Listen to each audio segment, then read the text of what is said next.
Welcome back to the channel for yet another video. Of course, as always, we're back talking about Wrexham Football Club.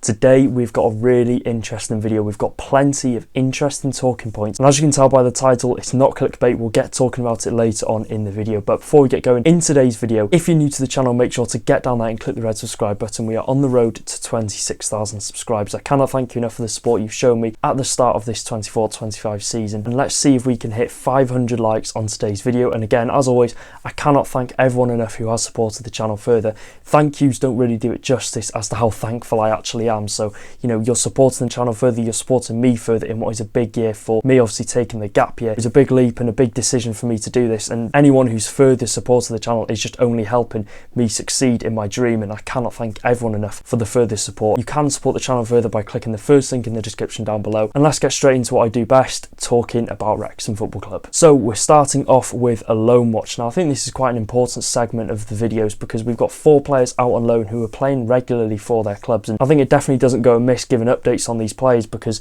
you know, some of these could be coming back to the club next season and playing a role for us. Starting off with Jake Bickerstaff. Now Bickerstaff of course has gone to Altrincham, and of course we've reported on Bickerstaff in the past, and recently he's played the remaining 14 minutes of Altrincham's 2-2 draw at home to Boston United, taking his total minutes across 5 games at Altrincham to 259. He's still yet to find the back of the net though, but of course, as we've seen, regular game time is slowly flowing in for Jake Bickerstaff, which is the main thing we wanted to see Bickerstaff do. And I've said it in the previous video, once Bickerstaff hits the back of the net once, it will just be a continuous flowing in of goals for Bickerstaff, which we can only hope because it's the National League. I think he's more than National League quality. He's getting the minutes under his belt and getting, like I said, valuable minutes, which he needed this season, which he wasn't going to get at Wrexham. Billy Waters. Now Waters scored his first goal in 568 days last weekend in their 3-1 win over Eastleigh. Billy Waters has finally scored a goal. Yes, you've heard that right. He started life off at Halifax quite well, of course, scoring that goal against Eastleigh last weekend. In the following weekend just gone, he's played 89 minutes in their hard fought-out win over Maidenhead United, the 1-0 victory. So, you know, he's getting some consistent minutes under his belt, and if I'm being honest, of course, he's on loan until January. The likely option is if he's continuing to play games and, you know, getting goals under his belt, Halifax could probably look at extending that loan until the end of the season and possibly signing him on a free when his contract does run out at the end of the season. But it's good to see Billy Waters getting consistent game time, getting his confidence back, and of course getting on the score sheet. We're going to be talking about Sam Dalby next. Now Dalby returned to league action for Dundee United, of course, after the international break. Dalby came on in the 77th minute in Dundee United's 1-0 defeat to Glasgow Rangers, so he got a solid 13 minutes under his belt. He didn't really have all too much to do, but of course he's gained that experience against, you know, some of the best defenders in Scotland. And if we're looking about last weekend, he recorded his first goal contribution for Dundee United with a perfect layoff for former Wrexham striker Louis Moll, who arrowed one into the top corner in, unfortunately, Dundee United's defeat to Motherwell in the Premier Sports Cup. But Dalby is off the mark for a goal contribution, and, you know, he seems to be favoured by the manager. Of course, when he first signed, the manager said that they were looking at Dalby throughout the whole of the transfer window, so it's clear to see Dalby is going to play a consistent part in Dundee United this season, and his first goal contribution, his confidence is going to be high. Let's hope to see more goals flow in for Dalby. Luke McNicholas, finally, now he's been injured the past couple of weeks, but McNicholas has returned to the matchday squad for Rochdale, of course, after that short-term injury. He was on the bench for their 4-2 defeat to Eastleigh, so it looks as if Rochdale need McNicholas back in goal ASAP. So that is it for the loan watch. You know, we've got goals, we've got goal contributions, you know, we've got players just gaining some valuable minutes, which is obviously what we wanted. And we're going to be talking next about a very interesting topic that Wrexham obviously released a statement on earlier this week. Now on Thursday, Wrexham issued a statement out of the blue about persistent standing inside the Racecourse ground on match days. They also followed up in the statement by saying the club could face further punishments if this does continue, e.g. a reduced capacity on a match day. I think, of course, like I said, this is completely out of the blue, something we didn't expect to see happen, and I think it's important to note currently there are no safe standing areas inside the Racecourse ground. However, you see inside it, you see me, there's hundreds of fans inside the Racecourse ground on a match day that stand up and have done for, you know, years and years. And if you're going in there and trying to tell everyone to sit down inside the racecourse, it will just completely kill the atmosphere. We've heard the players, we've heard the manager, everyone inside Wrexham speak on how Wrexham fans are the 12th man, and how, you know, how much they've made the Racecourse a fortress and how much they spur the players on, and trying to get everyone to sit down on a racecourse, especially in the tech end where you've got the drummer, you've got everyone just trying to make an atmosphere. And for the overseas fans watching this, it might be a bit complicated to understand, but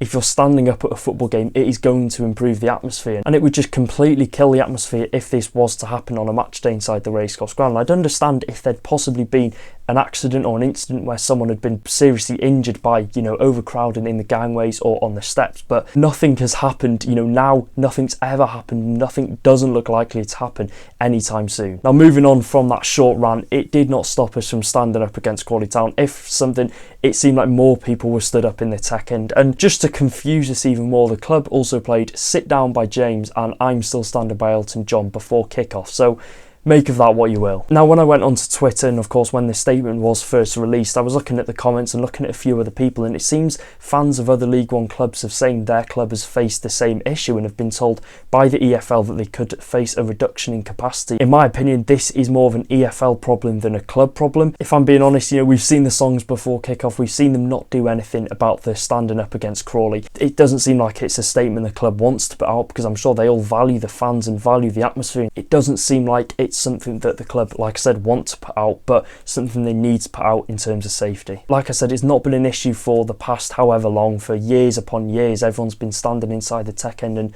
there's been nothing. There's literally been nothing. Like I said, there's nowhere where you think, oh, there's overcrowding there, there's something could happen on the gangways or on the stairs going up. Nothing does look likely to happen. There's a reasonable amount of space, and okay, I could understand if someone was stood up, you know, and it was blocking someone's view, but you tend to stand, you know, where everyone's standing, and you won't see someone stood up in the Mould Road. If you do, that's probably going to be one person, and you can tell them to sit down, and I'm sure they'll sit down. But if you're thinking inside the tech end, which I'm sure this statement is aimed at, the people that stand up in the tech end are the people around us, the people that make the atmosphere, and you see, you know, everyone stood up around us is by choice, and no one's told the group of people to sit down forever. I think this is a small problem that has been slightly made a big problem, and a problem that I hope doesn't, you know, face as punishments, because let's be honest, it's not doing anyone harm. Moving on now to a stat. Now, I said at the start of the video there were some interesting things to talk about. We're going to be talking about the main man, Super Phil Parkey. Now, after Saturday's well thought out victory over Crawley Town, a few stats did emerge on social media, which, to be honest, are quite fascinating. Since the start of the 23-24 season, Wrexham have won 21 home games out of 27. Of all time since Phil Parkinson did first join Wrexham, we have won 71 home games out of 90, and all-time goals at home since Phil Parkinson was Wrexham manager, we have scored 193 goals in just over 4 seasons. Some of those stats are ridiculous, and you can say, yes, you know, we've had a League One quality squad in the National League, but 193 goals at home over just over 4 seasons is just ridiculous. And of course, it's easier said than done. We've seen multiple clubs out there who have had projects, you know, like Wrexham, who have failed to succeed because, you know, they might not have that fortress-like feel when they're playing at home, and the Racecourse ground has definitely been that fortress. So moving on to the final topic, and the topic that you probably clicked on this video to see. This is some news that has slightly gone under the radar in the past couple of weeks, and the news is as follows. The club have actually submitted an application to increase the capacity of the temporary stand. So it speaks for itself. Wrexham are looking to extend the capacity of the temporary stand. Now, of course, the temporary stand has been in place since December 2023 and has proved to be a massive success at Wrexham. Maybe not so much financially for Rob and Ryan and the football club, but we've been able to accommodate an extra 3,000 people inside the Racecourse ground, with 99% of games being sold out on a match day. And just to back up that point as well, we've even seen our highest attendance in 40 years recorded earlier this season, which of course wouldn't have been possible without the temporary stand. So we've heard all the news about how much Wrexham have lost from this temporary stand, but when you're looking at, you know, 3,000 people extra inside the Racecourse ground, we're selling out most times. It just proves, you know, Rob and Ryan said they wanted to put the community first before anything for Wrexham, put the fans first, and they've just definitely done that in this instance. And the fact they're looking to increase it even further just shows, you know, that they're looking to satisfy the fans and meet the demand of the fans even more. Now, the application to increase the temporary stand capacity was submitted on the 12th of August, with a decision to be made by the council at the end of September. So we're likely to hear back whether we can extend the temporary stand at the end of the month, which is just over a week away now. And to be honest, I think it will happen. Of course, we've been granted permission by the council already to even put the temporary stand up and to improve the capacity over the summer. So I don't think it will be much of a difference and will make much of an impact for them to say no. It's not actually been confirmed how many seats they're looking to add onto the temporary stand. But if I was to take a wild guess on this, I'd probably say 200 to 300 more. It's not going to be like 1,000 more.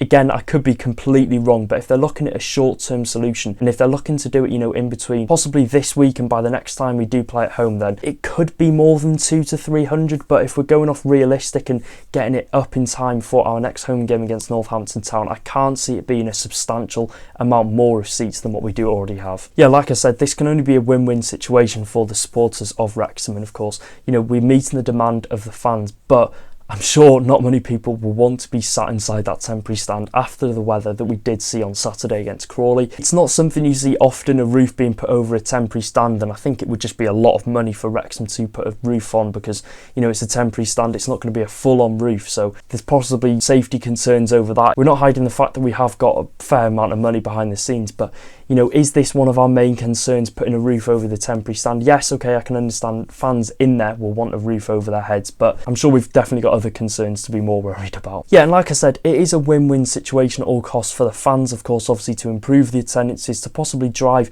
that tiny bit extra of income into the club. But on the other hand, I would like us to get a COP update because, we haven't had a COP update in so long now. We've obviously got the permission to start work on the COP in January 2023, so that is a very long time ago. It's nearly a year and a half ago, and of course we've seen the issues we've faced in terms of funding, groundwork problems, etc. To be honest, it's been radio silent when it comes to COP updates in the calendar year of 2024. We've literally heard next to nothing, and the only things that we have heard, of course, were small snippets in the article when we did put the temporary stand up and improve the temporary stand capacity in the summer of 2024. So I'm sure we're long overdue a COP update. I'm sure there's not really a big one to come, but you'd think, we've been granted the permission since 2023, as soon as 2023 started, and we've heard nothing. Is it a big issue that's sort of gone under the radar? We really don't know, but again, if we're housing people in, 3,000 in the temporary stand, it's good that we're meeting that demand and meeting the demand of fans that want to be inside the Racecourse ground on a match day. So yeah, let me know your thoughts in the comment section down below. What do you think of the increased capacity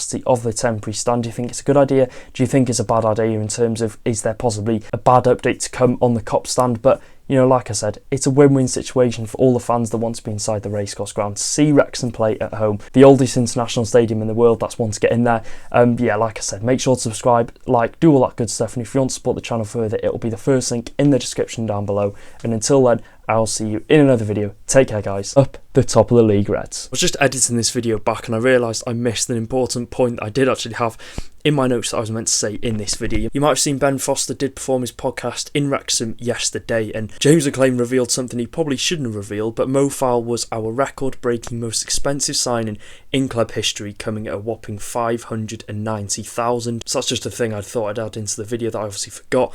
And let's see if we can confuse a couple of people at the end of this video. Just comment down below Mo Fowl, that's it. Just comment down below his name and see how many people we can confuse in the comments. Until then, take care, guys. Up the town.